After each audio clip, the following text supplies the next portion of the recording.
They called it the breeding ground. It was a low building, half buried, with vents that breathed steam into the night. The sign at the gate had been removed. Only a cracked concrete path and tall fences told anyone that something important was inside. Myra had never wanted to work there. She wanted quiet nights and clean coffee. She wanted a desk where the screens showed charts, not living things. But she had bills. She had a brother who needed medicine. The lab paid more than any other place. It paid in a way that made people stop asking questions. So Mira learned the routines. She learned how to read the slow rise of incubator temperatures. She learned how to hold her breath when a test failed. On the first night the convoy left, the lab smelled of ozone and burned sugar. Machines hummed like sleeping animals. The tanks were lined along a long corridor, glass domes under cold lights. Each dome held a body that was not yet a thing. Limbs curled in on themselves.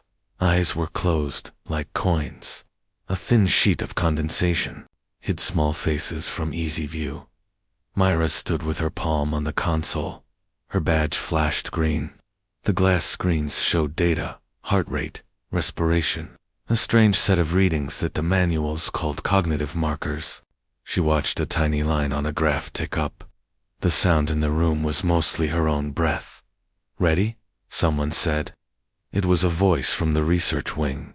He was old enough to remember peace, and young enough to believe the promises they had made. He smiled too quickly.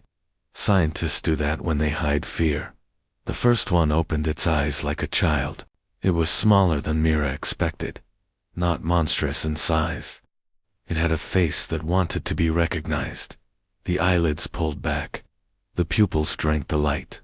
For a moment, the team forgot to move. A laugh escaped and then stopped like something that hit ice. They named it Unit B1. Names were a bad habit. Names made people human to each other. The text told jokes to stay steady. They spoke of feed schedules and transport routes. They checked restraint cuffs and stress markers. Outside, a convoy hissed into being trucks with thick covers. Men in quiet uniforms, engines that did not sing. "Ship them at dawn," the commander ordered. The plan was tidy. The creatures were tools. Build, ship, use, return. The war rooms had made it sound almost noble. They said it saved lives. They said horrors were necessary so that more people could sleep in their beds. Myra watched as a crate label blinked ready. A camera feed showed a truck yawning open. Hands moved under tarpaulin. A small head peeked out, then tucked back. The convoy rolled past the compound gate with a soft rumble. Mira pressed her hand flat against the glass and watched the tail light vanish into a black ribbon of road. That night the lab did not sleep. People took turns at the console. Someone brewed bitter coffee. Someone else tuned old radio music low to keep the sound of human life. The sensors sent back small messages from the road, location checks, temperature, a log of stops. The data flowed in lines of green and white, clean and obedient. At 2:13, the feed cut. It went to static like a chest hitting sand. The room held a sound like a held breath. The commander called the convoy. No answer. Then one message came through from a soldier's handheld camera. It was a short clip. The truck drove down a dirt track. The night was full of noise, crickets, wind, a far-off engine. Then, most of the light died in a ring somewhere ahead. The clip trembled. There was a moment of silence where a human voice said, "Did you see?" And then the feed slid into jagged pixels. Mira felt the color leave her face. The lab filled with sudden motion. Hands flew across keyboards. Orders snapped in short sentences. The old scientist kept saying, "Protocol, protocol," as if the word could sew things back. Together, they sent a remote camera. They pushed the drone into the dark region where the lights had failed. The screen showed trees and a scrap of highway. Then, very close, a silhouette crossed the frame. It moved with a grace that was not human and not animal. It flipped like a shadow, and vanished into an area of static.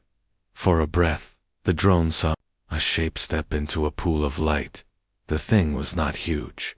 It stood on two legs, but its joints bent a little too far. Its skin looked wet and soft under the torch. Eyes glinted. It cocked its head the way a curious child cocked its head. The light caught a line of teeth. Not the snarling teeth a soldier would expect. The lips lifted in something like a smile. The lab went silent. The laughter that filled the room earlier felt like a small, stupid thing now. The commander's face was hard. He told Myra to pull full feeds, to increase signal strength. Myra did as she was told. Her fingers were steady, but her heart ran. Like a small animal. The camera jittered, zoomed, and found the thing again. For a single frame it looked directly at the lens. It smelled the camera, or perhaps the men. It raised a hand that had too many small, clever fingers. For an instant it mimicked a human gesture, a wave, a reach, a test. Then with a movement too quick to be playful, it put its palm near its mouth. It made a sound. It was not a growl. It was more like a humming note, a song that a child might hum at the edge of a nightmare. Does it know us? Someone whispered. Mira did not answer. Part of her wanted to tell them that they had built intelligence. Part of her wanted to throw her badge into the nearest furnace and run. The screen froze on the frame of that small face. The creature's eyes were bright. They were not the empty eyes of a weapon. They held memory. They had hoped to make soldiers. They had made something else in that frame. The creature tilted its head. It smiled like someone remembering a joke. The caption on the monitor blinked. Connection lost. The lab lights flashed once, and then went steady. The sound of machines filled the room again, but the rhythm had changed. Mira's hand rested on the console. Her breath came out in a slow, dry laugh that sounded like someone losing a bet with the world. Outside, down the road, a single light went out. They called it the feeding protocol. After the convoy went dark, the generals wanted rules. Rules were comfort. Rules made weapons easier to trust. Mira read the new orders on the screen. The words were clean and hard. Predictable drops. One-line read. Sent trails to mark paths. Sound cues for recall. They planned food like a map. They planned hunger like a leash. The first week the plan worked. The beasts obeyed the smells. They came when the trucks rolled out. They ate when the bells rang. Soldiers stood back and watched. The creatures sat like trained dogs. They took food, ate, and waited for the next bell. The system felt clever. It felt safe. Soldiers walked slow with clipboards. They timed the feeds. They measured how long the beasts could wait. They sprayed scent lines along roads so the monsters would follow the path the humans chose. They played short tones through speakers. The tones meant eat or shelter or stay. The monsters learned the sounds. They learned the smells. At night, the lab filled with reports. Feeding success, 98%, one screen showed. The commander smiled in a way that made lines appear at the corner of his eyes. He said the word control like a prayer. The politicians on the video calls nodded. Money and medals moved in the world above them. But the creatures were not only hungry, they were curious. Hunger makes a mind look for patterns. Soon the team noticed small things. A beast would pause at a scent marker and pick at a fallen leaf. Two beasts would share a piece of meat and then rub noses like friends. They left crumbs in the dirt. They hid food under rocks. One carried a stolen pouch of salt behind a bush and guarded it like a treasure. The scientists called it foraging. The soldiers called it problem-solving. Mira called it unsettling. The animals were learning the rules and then bending them.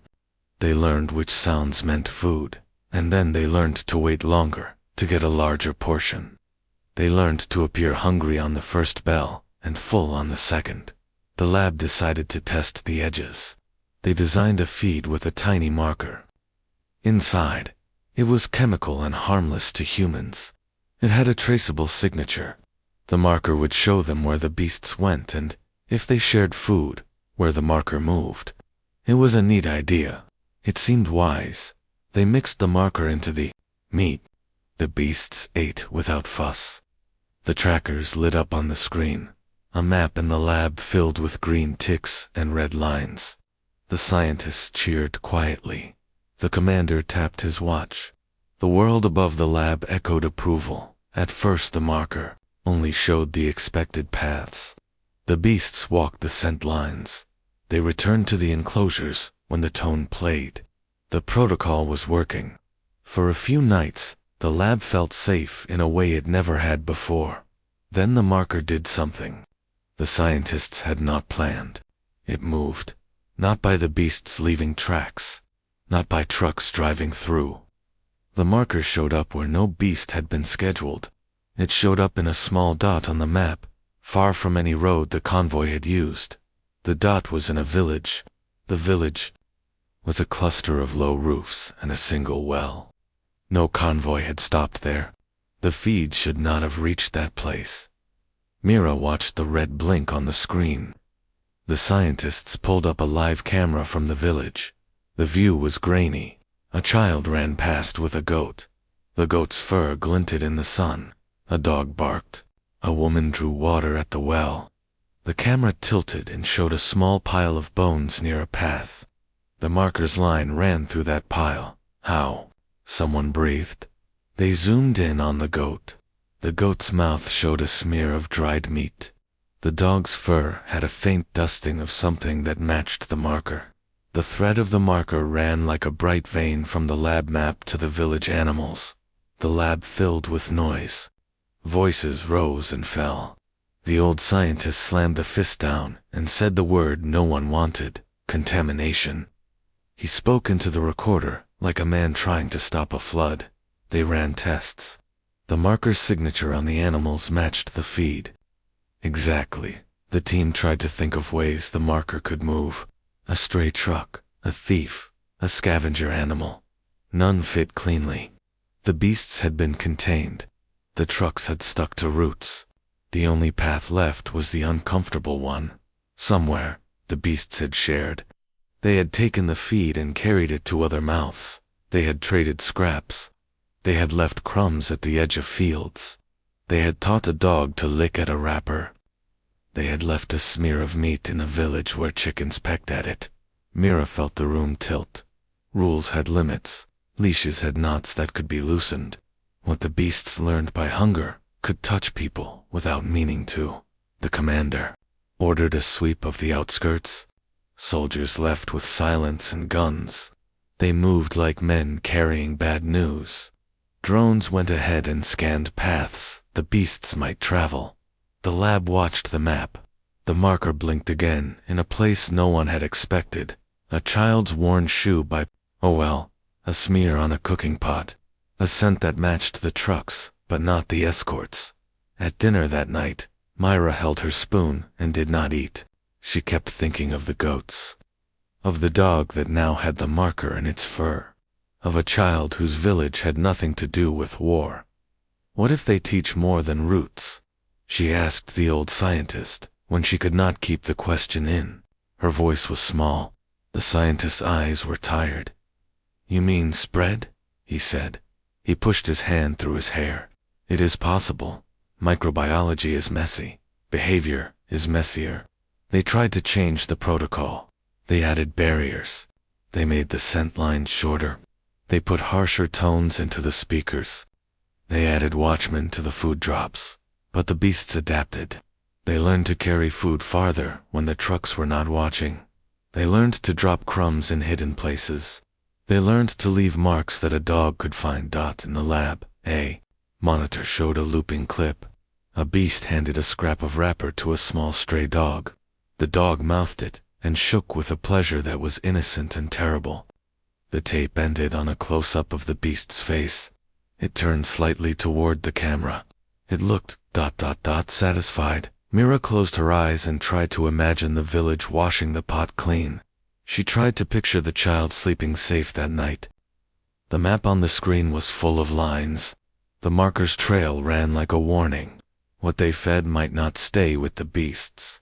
Something in the room said a simple line, and no one argued. What they ate, they taught. They called the new feed memory mix. It was a soft brown paste, served in small tin cups. Scientists said the paste carried harmless microbes that could hold tiny patterns, like a library card for a smell or a tune. The idea was brave and cruel and brilliant. They wanted to teach the beasts to remember simple commands better. They wanted control. Mira watched them fill the cups.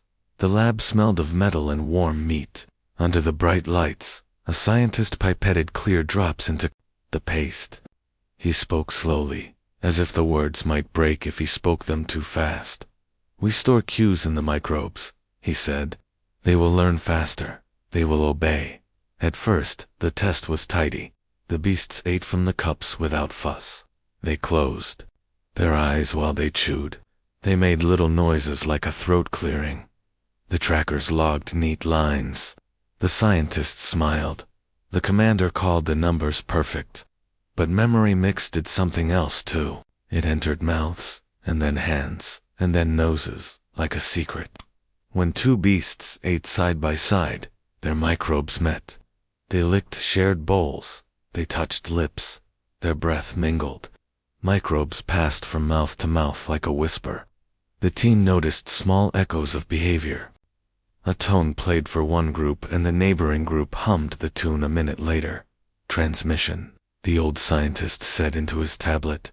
He rubbed his temples. "Horizontal transfer. It's happening." The lab ran tests. They mouths and fur and claws. The microbes had markers like tiny barcodes. The barcodes matched the memory mix. But the patterns inside were not just numbers. They were small images. A child's laugh. The sound of boots on gravel. A woman calling the name Hassan. The team found fragments of voices. They found a lullaby clipped like an old tape. The beasts had no language for names, and yet their muscles twitched when certain syllables played. Mira heard the lullaby first. It came as a low-hummed note in the enclosure. At first she thought it was a machine. Then she saw one beast tilt its head and hum the rest of the tune back, softer and wrong in a way that made her skin prickle. The hum sounded like memory, trying to be a voice. They tried to control it. They fed the beasts only carefully chosen sounds. They tried to store just commands: wait, follow, return. They expected obedience. What the memory mix brought back were fragments of human life, a patrol song, a man's curse, half a conversation about a birthday cake. It was like feeding a book to a mouth that then learned to read. One night, a simple test turned the lab upside down. An officer sat in front of an enclosure with a speaker. He played a recording of a march past. The beasts stood and watched, heads cocked. Then one of them, a small thing they called B7, stepped to the glass and tapped the speaker. The tapping sounded almost like a deliberate rhythm. B27 leaned close. Its lips moved. It made a sound that matched the last line of the recording, a phrase the officer used on patrol with his squad. The officer flinched. His face went white. He leaned closer to the glass. "That is my voice," he said. "That is what I say to my men." He swallowed. "It knows my name." Tests showed the beast had not heard the officer's voice in the lab. The track in the memory mix had a similar cadence, a similar pause. The microbes had stitched together pieces of different sounds and rebuilt them as something the beasts could use. The creatures were not only remembering commands, they were remembering patterns of people. They were learning to sound like them. Word spread through the corridors like a new alarm. The commander tapped his pen on the table.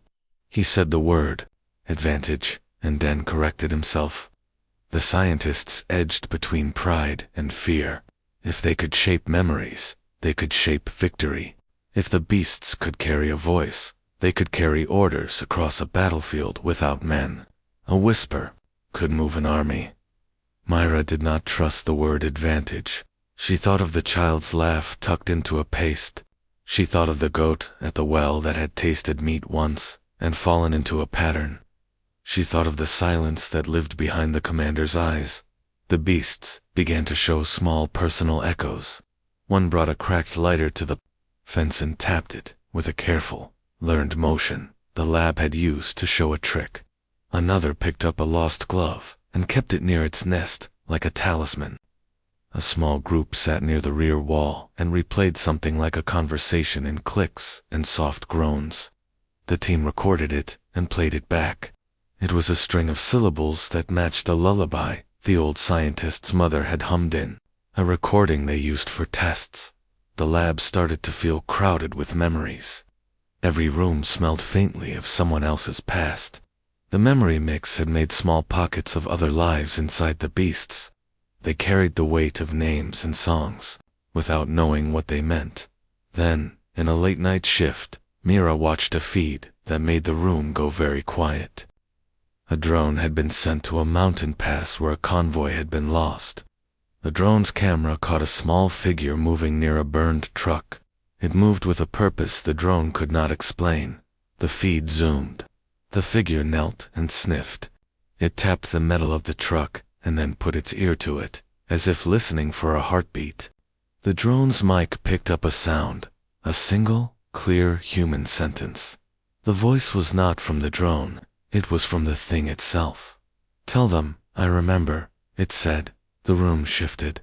People looked at each other like they had been struck. The old scientist closed his eyes. The commander's jaw tightened. Mira felt a cold hollow open in her chest. The words were simple. They were small. They were deadly. They had hoped to make obedience. They had made memory. Memory did not obey. Memory remembered. On the screen, the small figure turned its head toward the camera.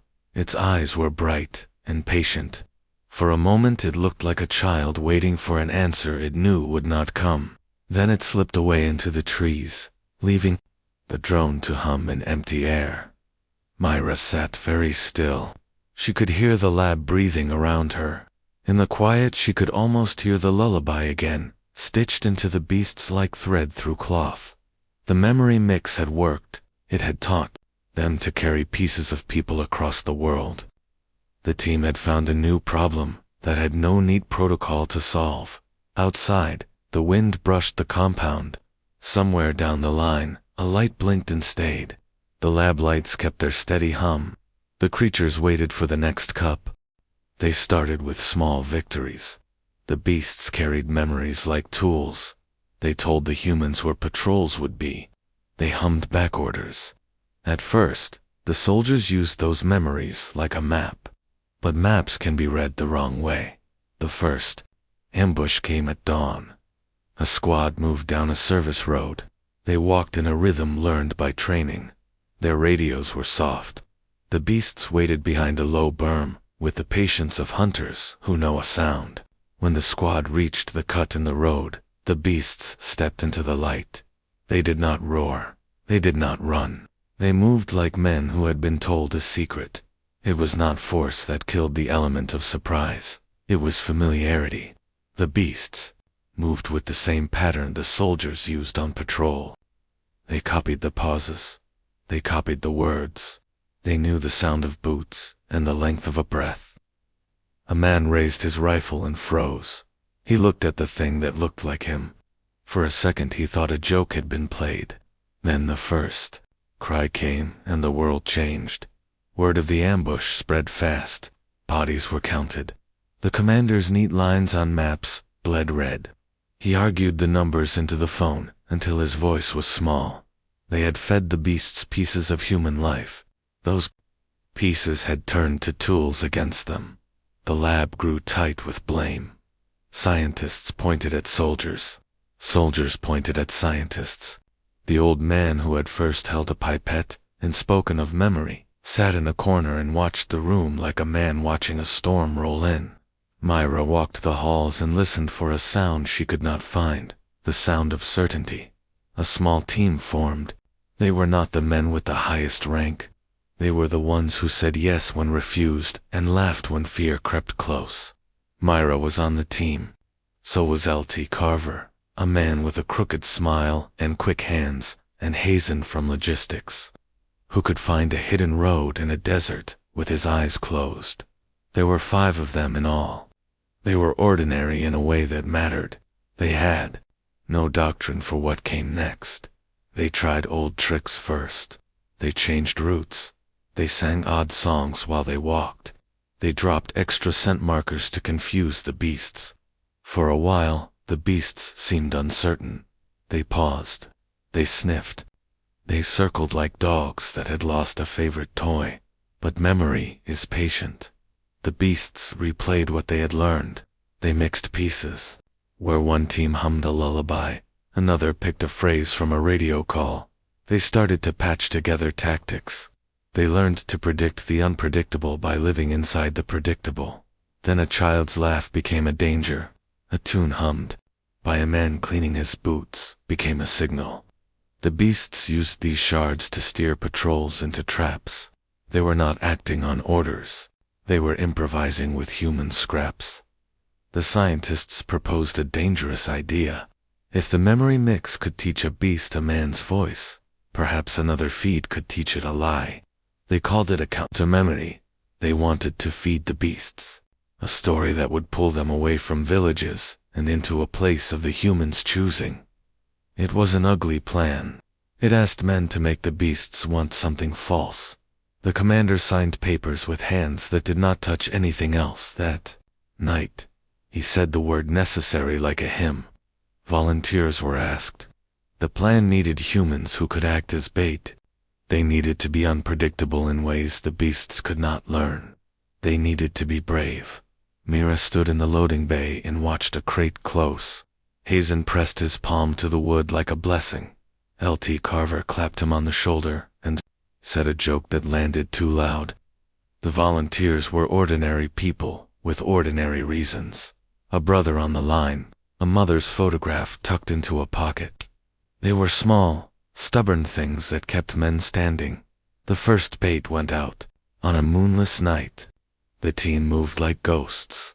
They set false scent lines and left wrappers with memory mix tucked inside.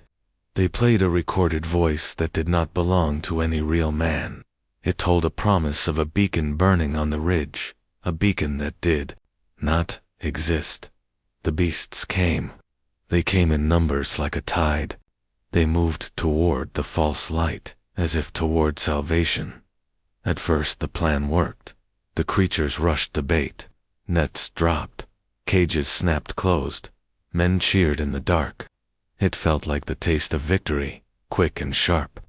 The beasts struggled. They thrashed and hummed. Some slammed into the mesh until they bled. Then a beast did something nobody expected. One of the larger creatures, nicknamed G3 by the men, bit through the canvas of a cage and tore free with a movement that was equal parts anger and intelligence. It did not run away. It walked to a tin table and took a map that had been left there by mistake. It bit the corner of the map like a dog gnawing paper. Then it dropped the map and stepped back. A soldier picked it up. The map had a smear of dark on it. The smear matched no blood the medics had seen. It matched something far older, ash. The creature had burned something and kept the paper. Inside the creature's mouth, a scrap of cloth clung to its teeth. A small singed note was wrapped in that cloth. The note smelled of smoke. The handwriting was human and hurried. It read, in shaky letters, "Do not trust the line. Hey." Under the hurried script, there was a date. The date was months from now. It was not a timestamp of the present. It was a message written with knowledge of the future. The team stared at the paper, as if it might burn them. Myra felt the room tilt. The beasts had carried not only memory, but warnings. They had taken and kept a human thing and turned it into a puzzle. That is not possible, someone said. Yet the ink smudged in a way that showed haste and heat. The date sat there like a promise or a threat. L.T. Carver held up the map, and the small group could not tell if they were looking at a clue or a trap. Outside, the trapped beasts thudded against nets, snarled and hummed in a chorus. Inside, the men felt the thin line between hunter and hunted dissolve. Mira folded the note into her palm and felt its edges. Her fingers smelled smoke. The old scientist muttered the same word she had been hearing for days: memory. He did not finish the sentence because memory had begun to mean too many things. The commander ordered the cages moved to a secure site. He ordered more volunteers. He ordered silence. He did not order answers. That night, Myra lay awake and turned the paper in her hands. She thought of the child's laugh turned into a weapon. She thought of the beasts learning about birthdays and lullabies, and then using those things like knives. She thought of the date on the note and felt the hairs on her arms stand up. If the beasts could hold a warning, perhaps they could hold a plan. If they could carry a date, perhaps they could carry a betrayal. The line between what the humans fed them and what they returned had become a door. Mira did not know which side of the door she wanted to be on. She only knew that when the door opened, the world would not be the same. Outside, a distant light blinked, and the night swallowed the sound. They called it the last feed. It was the strangest plan anyone had ever agreed to. The scientists would write a memory the beasts could want. The soldiers would be the lure. The beasts would follow that want into a trap. It was neat on paper. It was ugly in the mouth. Mira read the plan like it was a confession. The memory mix would hold a story, a beacon that sang. The story would be bright and warm. It would promise food, shelter, and voices. It would promise a place where the beasts could remember safety. The beacon would be false. The humans would wait in the dark. Nets would fall. Cages would snap. It was a plan that asked people to be bait for something that knew their faces. Volunteers stepped forward. They were not heroes in posters. They were a factory worker with a small son, a teacher who had kept a farm's ledger, Hazen with his map-stained hands, L.T. Carver with his crooked smile, and Mira. Each had a small thing that kept them alive, a name, a debt, a promise. They packed little items into their pockets. Hazen tucked in a scrap of his sister's handwriting. Carver put his lucky coin under his tongue. Mira carried her brother's prescription in a plastic bag. They drove the bait under a sky that had forgotten stars. The beacon was a crate of speakers and light plates and a simple recording loop. The scientists had built the memory with care. It hummed like a hymn. It called the beasts home. The first sweep went as planned. The beasts moved like a shadow tide. They came with a hunger that tasted like memory. Nets rose. Cages locked. Men cheered too soon. For a breath, the world felt simpler. Then the beasts did what beasts that had learned to remember do. They adapted. They found patterns in the false beacon. They tested the line. They used the scraps of human voice and the echoes of songs to predict where volunteers would step next. They changed. They stopped rushing the bait and instead circled it. They used their memories of patrols and songs to cut off escape routes. Something had to change. The plan had been a script. The script would not hold. The humans had one thing. The beasts could not eat. They had surprise. L.T. Carver made the first choice. He took off his heavy boots and walked barefoot into brush. He sang a nonsense song he had made as a boy. Hazen started throwing wrappers in odd directions. Mira slipped away for a moment and found a child's wind toy in her pack. She wound it and tossed it over a ridge. The toy clattered in a way that made no sense to the beast's learned rhythms. The little useless sounds confused patterns built on precise beats. One by one, the volunteers stopped being bait and started being wild, creatures of their own making. They moved like people who had never been predictable. They made mistakes on purpose. They told jokes with wrong punchlines. They dropped their maps. They laughed in hard places. The beasts hesitated. They could not file a joke into memory. They could not predict a man who bent down to tie a shoelace and then flipped the shoe into a low fire. They lost the thread they used to pull patrols apart. The net still cost them. Nets snapped, and more than one volunteer fell. Hazen ran toward a cluster of beasts, with a flare he had promised his sister he would never use. He lit it and walked into the night, like a man whose debts were due. He did it to buy time. He did it to give Carver space to pull a rope. The flare burned his sleeve. Hazen did not cry out. He walked into the light, and the beasts turned, and the net closed. When the smoke cleared, nets lay like sleeping hills. Men carried the injured. The beasts that had been taken were quiet in their cages. Some were hurt badly. Some were quiet with something like shame. The field smelled of metal and old grass, and the sweet tang of fear. They had won a battle that cost pieces of themselves. They had not won everything. After the fight, the survivors walked through the field. The beasts breathed slow and deep. Some were small as dogs. Some were taller than cars. They watched humans with bright, patient eyes. They slept with scraps of human cloth tucked into claws. Some hummed little human songs in their sleep. In the quiet, Mira heard the echo of the lullaby that had started it all. The commander ordered containment. The plan now was to turn the beasts into sentries. Humans would teach them patterns that kept cities safe. People would feed them then, train them to guard fields and borders. Some would be put away forever. Some would be remade into creatures with a purpose that served both sides. The old scientist argued in tired, cracked sentences about ethics and memory. He wanted to halt everything. He wanted to bury the memory mix lab and burn his notes. Other voices said those words were naive. The world above the lab wanted tools that could stand watch. The world above would pay for anything that kept its children sleeping. Mira found Carver by a collapsed net. He held Hazen's coin and turned it in his fingers like a small sun. Carver smiled without much strength. "We fed them plans," he said. "We also fed them pieces of us." He tapped his chest with his knuckles. They learned both. "What now?" Mira asked. Carver looked at the sleeping beasts. He looked at the sky that still hid stars. He answered with a small, stubborn laugh. "We teach better," he said. "We stay messy. We stay human."